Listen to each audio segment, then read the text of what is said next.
was the last person to see her stepmother alive at 9 o'clock in the morning in the guest room while she was making the bed. What are you going to do with that dress, Lizzie? Did you burn the murder dress? Did Bridget Sullivan help you clean up the blood? Did you pay her to lie? How can an assassin leave the scene of the crime with no footprints? Welcome to Lizzie Borden Audio. What are you going to do with that dress, Lizzie? The Bedford Cord Dress? My sister Lizzie owned 8 blue dresses. I saw it hanging in the clothes press over the front entry. I think one part of it was black or very dark blue, and the other part was a very light blue. Had a lady ask for prussic acid on Wednesday morning, August 3rd. When asked for what use, she said, to put on the edge of a sealskin coat. I made no sale. She left the store in a very haughty manner. No, I don't know her, but I think I would know her again, should I see her. Oh, no, Mum. A lady such as yourself could dispatch herself in an instant. Ingestion could cause severe symptoms of protracted, terrible suffocation of all organs in the body. Death would be welcomed. It's my job as a pharmacist to refuse all requests for poisons unless you procure a doctor's prescription and you give me your name. Good day, then. I was washing dishes Sunday morning, about 9 o'clock, and I heard my sister's voice, and I turned round and saw she was standing at the foot of the stove, between the foot of the stove and the dining room door. This dress. What are you going to do with that dress, Lizzie? Was hanging on her arm, and she says, I think I shall burn this old thing up. I said, why don't you? Or you had better, or I would if I were you, or something like that. Can't tell the exact words, but it meant do it. We did not keep a rag bag. Fall River, September 12th, 1892. Officer William H. Medley. I visited Miss Lizzie Johnson at my Rick's on Saturday. She refused to make known to me the contents of the letter received from Lizzie Borden on the day of the murder, until she had consulted Mr. Jennings. I talked with her for 2 hours, but was unable to make her change her mind. She met Mr. Jennings Saturday night. I saw her again today when she informed me that Mr. Jennings told her she need not tell me the contents of the letter if she did not want to, and she did not want to. Lizzie Borden said, if there is going to be anything done or anything said, Mr. Jennings must be here. This took place in the sitting room. My name is Alice Russell. I have lived in Fall River a good many years. I am unmarried. 2 years ago, last October, I lived in the house now occupied by Dr. Kelly. I had lived there 11 years. All that time, the Bordens occupied the house next door.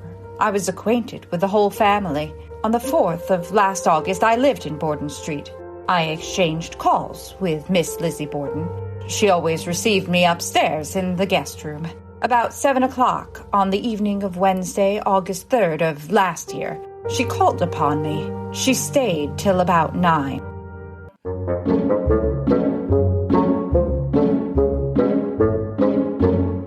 I have seen the other girls who were at Marion at the time. None of them will talk. I have made all this known to D.A. Knowlton, and that gentleman instructed me to procure all their names and give them to you, in order that they may be summoned to appear before the grand jury. The names are as follows: Mary L. Holmes, Isabel J. Fraser, Lizzie Johnson, Louise Remington, and Mabel H. Remington. He is murdered! He is murdered! That is just awful! Lizzie, has anybody been here? Not that I know of, said Lizzie. Addie, come and see Mr. Borden.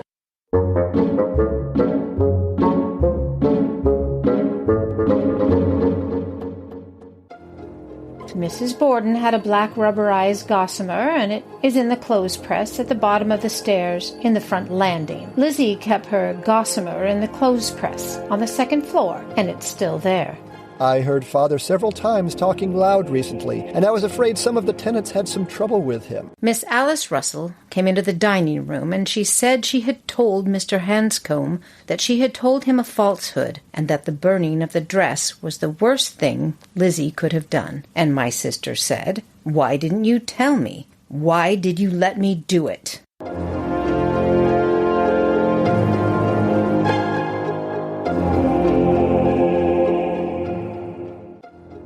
I went in to hang up the dress that I had been wearing during the day, and there was no vacant nail. And I searched around to find a nail, and I noticed this dress, trimmed with just a ruffle of the same around the bottom, a narrow ruffle. It was very dirty, very much soiled and badly faded. It could not possibly be used for anything else. Are you wearing two dresses right now? Because it was not only soiled, but so badly faded, I should say, along the front and on one side toward the bottom, and some on the wrong side of the skirt.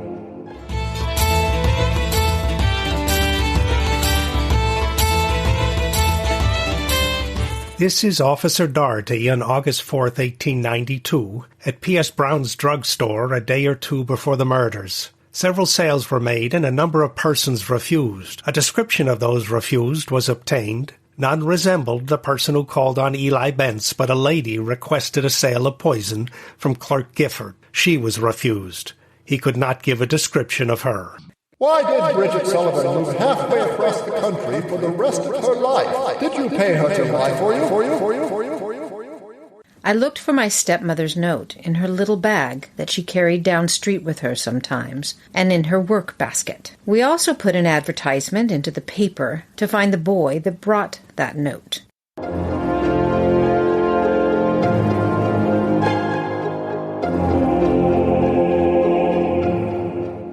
I interviewed Mrs. Kelly next door to the Bordens, and she said she left the house to go to the dentist. Looked at the clock before going out. It said 10:35 a.m., just as she saw Andrew Borden going towards his front door to put the key in the door. He had a small package in his hand. I think he was at the side door first. The time when Mrs. Kelly left the house is also fixed by the work girl at 10:35 a.m. We felt she was not interested in us. And at one time, Father gave her some property, and we felt that we ought to have some too, and he afterward gave us some.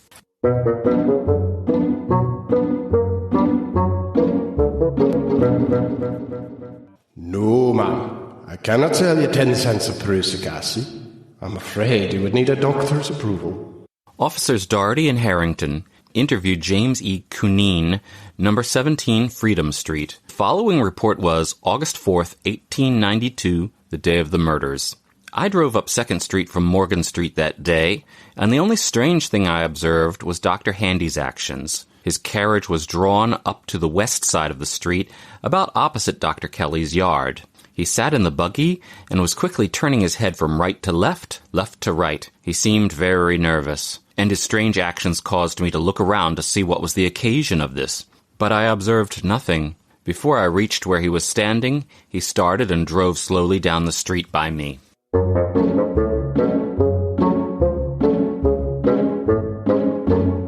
August 7th, 1892. I am Miss Cyrus W. Tripp. I live in Westport. In reply to my questions, I made the following statement. Lizzie told me she thought her stepmother was deceitful, being one thing to her face and another to her back. Lizzie told me her stepmother claimed to not have any influence with her father, but she must have influence with my father, or he never would have given my stepmother's half-sister such a very large sum of money. She said I do not know that my sister or I would get anything in the event of my father's death. This conversation took place at different times during former visits, nothing being said during her visit July 26th, when she bought some cheap dress material. Are you wearing the bloody murder dress under your clothes? Officer Albert E. Chase, Fall River, August 5th, 1892. The following articles and wearing apparel was this afternoon taken from a washtub in the cellar washroom of the Borden house by orders of the city marshal and medical examiner, and were buried under my direction in the yard back of the barn. 1 sofa pillow and tidy, 1 large piece of Brussels carpet, 1 roll of cotton batting, 1 sheet, and several pieces of cotton cloth, 3 towels, 1 napkin, 1 chemise, 1 dress, 1 pair of drawers, 1 skirt, 2 aprons, 1 hair braid, and several pieces of hair from Mrs. Borden's head from 5 to 8 inches long, 1 necktie, 1 truss, 1 piece of black silk braid or watch guard. I also found, mixed in with the hair of Mrs. Borden, a piece of bone, which from its nature I took to be a piece of Mrs. Borden's skull. It was cut so smooth that I thought it might be of use in determining what kind of instrument was used, as the bone and hair both had the appearance of being cut with a very sharp instrument. I gave this piece of bone to Dr. Dolan. About the middle of the next week, Dr. Dolan ordered all the articles dug up. After taking out pieces of clothing and carpet, they were ordered buried again. This time, they were all put in a box.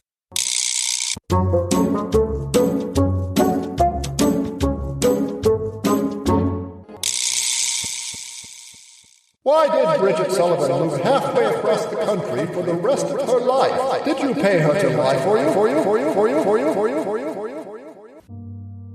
I think when she came in, she said, "I have taken your advice, and I have written to Marion that I will come. I don't know what came in between. I don't know as this followed that, but I said, I am glad you are going, as I had urged her to go before. And I don't know just what followed, but I said something about her having a good time, and she said, well, I don't know.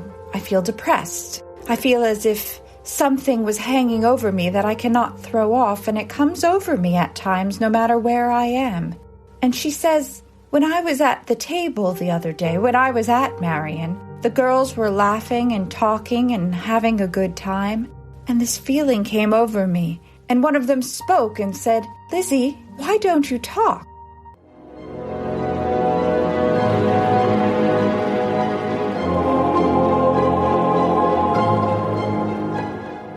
Mrs. Ida Gray at number 27 Whipple Street last Friday evening, August 5th, 1892. While in the horse car, 2 ladies were talking of Lizzie Borden. One remarked that Lizzie said when referring to Mrs. Borden that she was one of the kind that never die. I said, pshaw, ha, ha, ha. She is not my mother. She is my stepmother. My mother is dead. This is from the book Parallel Lives on page 472. As one particular story went, a woman was sick in bed with a cold and had heart disease which might take her life at any moment. Lizzie Borden was her friend and was alone with her when she died. And after her death, black marks were found on her neck and her jewelry gone.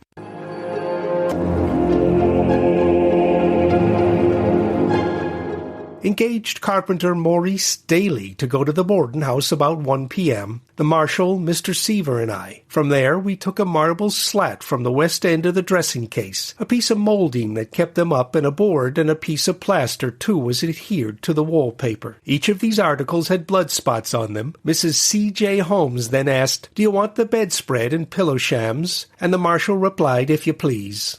Another incident from 1893 attributing extremely bizarre behavior to Lizzie, and also involving a corpse, that a relative of Lizzie's had died, and Lizzie appeared and claimed her white skirts had been promised to her, including the one that the dead body was wearing, which Lizzie promptly removed. When you were eating the pears in the barn, where did you go to court?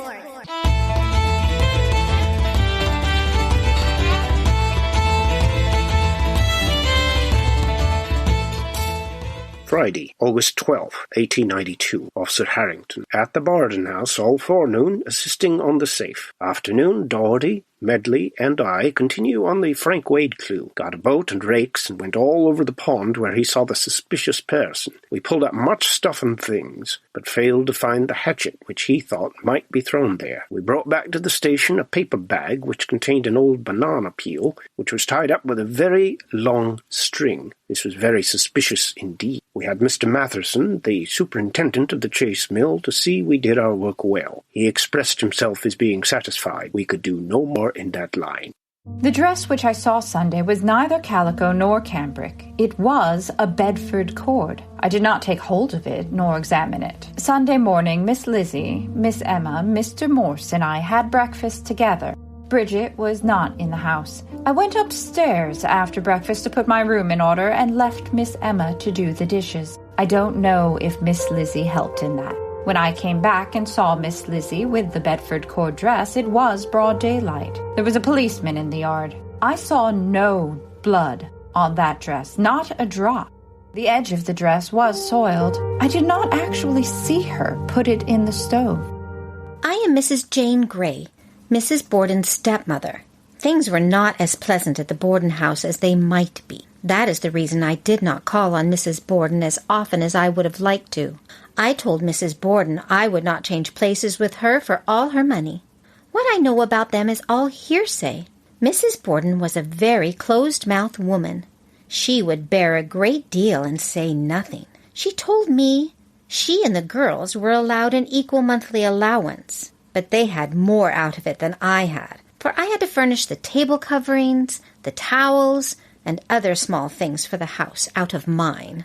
Lizzie, did you cut out your stepmother's beautiful long braid when you killed her? Went in search of Dr. Handy, found him at Charles J. Holmes, asked him would he accompany an officer to Boston to see a party whom the Boston police located and who they thought resembled the person whom he saw. He said, "Well, I suppose I must go." I said, "No, there is nothing compulsory about the request." He did not seem to like the idea of going, and said, "It is a very warm night, and I have quite a number of cases on hand, from which I expect births. But then, I suppose they are apt to come during the day as well as night. Wait a moment and I'll see." He then went to another part of the house, and talked with the Holmes family for a few minutes. He then returned to the parlour, and said, "Well, I'll go. Who is going with me? Is it you?" I told him I could not say. "Will the officer call at my house? Will he come in a carriage, or will we go to the depot in the horse car?" I said I did not know, but whichever way, the officer would be there in time.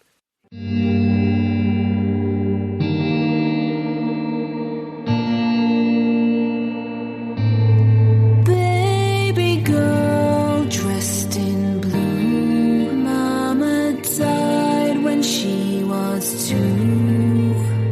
They say she never cried when Daddy died. Lady Blue, is it true what they say about you? She looks for her mother with every lover and tried to run from fame by changing her name.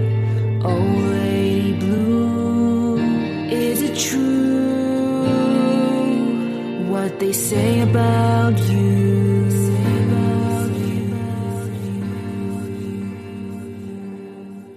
Dr. Bowen's character is at least suspicious. 4 years ago, while the Borden family was summering over the river on the farm, Lizzie remained at home. One Sunday evening during this time, she and Dr. Bowen came to church together and sat in the Borden seat. I myself saw them this evening. At the time and since, there was much comment on this act. Some remarked how courageous she was to remain in the house alone, but others replied in a knowing way, perhaps she was very acceptable company. I never saw her in tears that morning.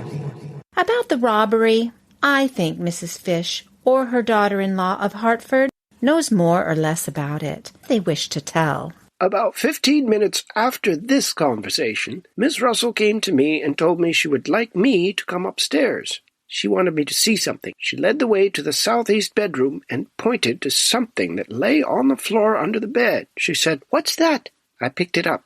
It was a club about 20 inches long. She said, "I slept here last night, and if that was there last night, I don't see how I missed seeing it." Miss Russell seemed very much excited and begged me to tell no one but the marshal. Mrs. Charles Holmes was present at the time. Why did Bridget Sullivan move halfway across the country for the rest of her life? Did you pay her to lie for you? At P.S. Brown's drugstore a day or two before the murders, several sales were made and a number of persons refused. A description of those refused was obtained. None resembled the person who called on Eli Bence, but a lady requested a sale of poison from Clerk Gifford. She was refused. He could not give a description of her. Did you pay her $5,000 a year for the rest of her life?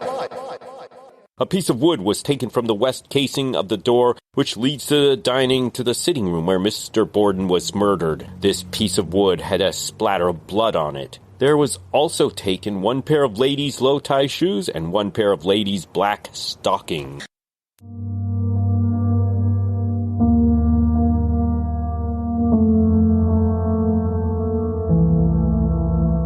The dress which I saw Sunday was neither calico nor cambric. It was a Bedford cord. I did not take hold of it nor examine it. Sunday morning, Miss Lizzie, Miss Emma, Mr. Morse, and I had breakfast together.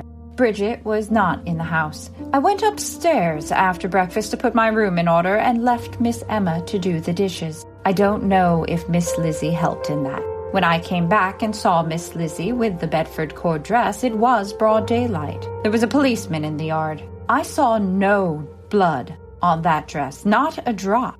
The edge of the dress was soiled. I did not actually see her put it in the stove. Funeral Saturday was in the forenoon, about 11 or 12 o'clock. Miss Lizzie went to the cemetery. I did not. I stayed in the house with Mrs. Holmes and the undertaker's assistants. Officers did come in the house during the absence of the funeral party, but they didn't come as soon as the party left. They made a search, but didn't search everywhere. They went into Miss Lizzie's room. Thomas Walker, a tailor employed by John Carey, lived in a tenement of Mr. Borden's on 4th Street. He was ordered out, and the R.S. Reed's store took his furniture. He worked all day Thursday, so says Mr. Carey. He said he had no feeling against Mr. Borden. What trouble he had was caused by himself. He said he went on a drunk and could not pay his bills, so he had to vacate the tenement and return the furniture, which was purchased on the installment plan.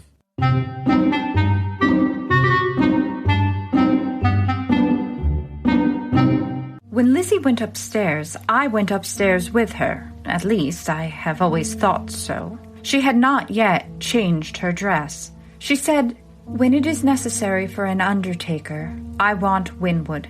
Lizzie! Lizzie! Did you kill your father? Did you do it? Lizzie! Lizzie! Orrin Rounds, car conductor, saw a man talking to A.J. Borden 1 week before the murder. They stood at Wooden Hall's corner. Mr. Borden appeared not to desire to talk with him, and walked away, but the man followed him a few steps, and then turned north and left him. I went downstairs and waited for Dr. Bowen. I sent for him, spoke to him, and went up to Lizzie's room again. She was coming out of Miss Emma's room, tying the ribbons of a wrapper, a pink and white striped wrapper. I stayed at the house all that night, having gone home once that day and returned. I did not suggest to Miss Lizzie that she change her dress. Did not hear anyone suggest it. Are you wearing 2 dresses right now? Thursday night, I went down into the cellar with Lizzie. I carried a lamp. She carried a slop pail. Went to the water closet. The clothing taken from the bodies was in the washroom. Miss Lizzie went into the washroom. I did not. She went to the sink there and rinsed out the pail. Then we went upstairs again. I summoned Eli Bence, Frank Kilroy, and Fred Hart to appear at court at 2:30 p.m. Went for Fred Hart at 3:45 p.m. Was sent to see what progress was being made on the safe.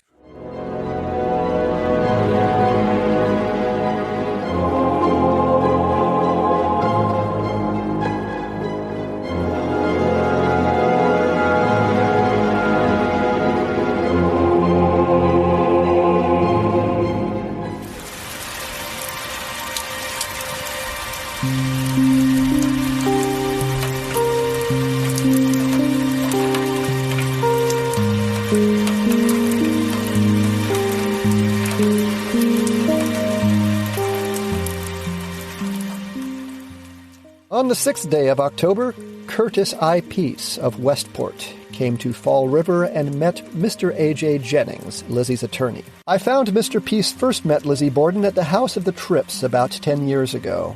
At that time, Peace was a sort of itinerant preacher and was doing a little in that line in Westport at the time. While he was on speaking terms with her, there was not anything to indicate that Lizzie cared for him. I was told by Mrs. Tripp that Lizzie could hardly tolerate him. Mr. Peace told me he was not intimately acquainted with her, and was doing a little in that line in Westport at the time. While he was on speaking terms with her, there was not anything to indicate that Lizzie cared for him. He was not her lover and never was. He never was to her house in his life, and did not know her people, either father, mother, or Emma, and had never spoken or written to any of them. Mr. Peace told me he was not intimately acquainted with her. He had not met her in over 4 years, and had not written her in over 2 years. He did write to Lizzie since she was sent to Taunton Jail, and the letter was answered by Mr. Jennings. The following is a copy of a letter sent by Mr. Peace to Lizzie.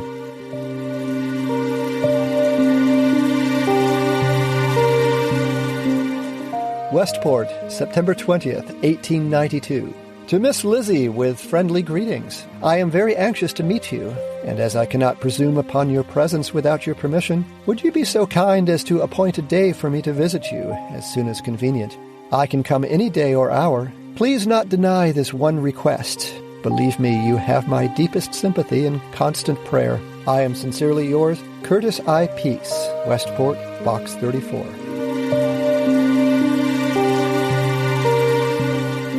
Copy of letter sent by Andrew J. Jennings to Curtis I. Peace, Fall River, Massachusetts, September 24th, 1892. Dear Sir, your letter to Sheriff Wright and to Miss Lizzie Borden have been handed to me. By the letter for your sympathy, as for that of everybody else in her suffering, she is grateful. But she is at a loss to understand why you should presume upon her unfortunate position to open correspondence with her or write to Sheriff Wright asking for an interview. She does not want to see you, nor to receive letters from you. She has not, 'tis true, a father to appeal to, or family to compel you to cease your attempts to force yourself upon her notice, but there are others who can and will supply his place. She has told me of your previous conduct, and I am surprised that any man should attempt to renew it under present circumstances. Yours truly, Andrew J. Jennings.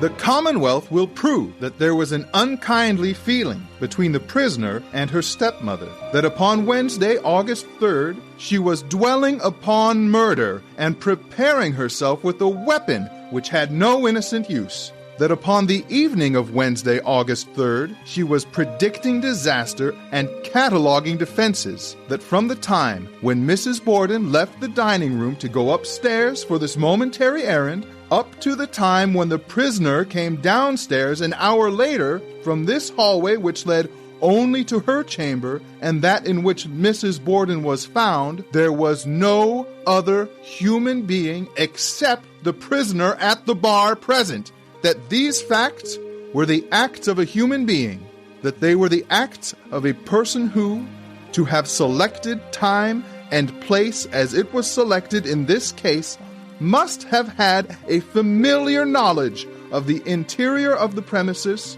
and of the whereabouts and the habits of those who were in occupation of them at that time.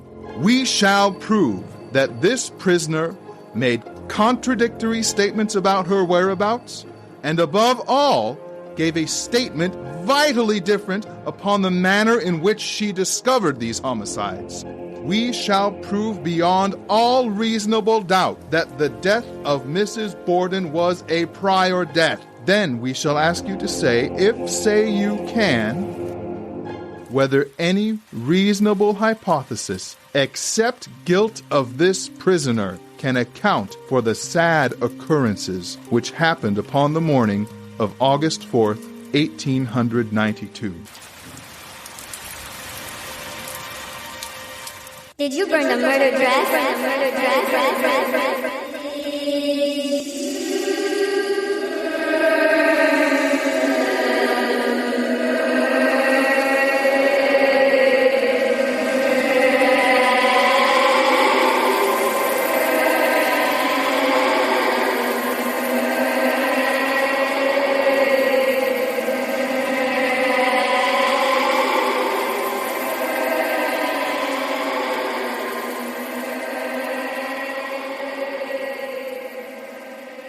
You're listening to A Touch of Madness, based on the trial of Lizzie Borden by Kate Lavender. If you would like more information, visit the website of Lizzie Borden, audio.com. Where did the blood go, Lizzie?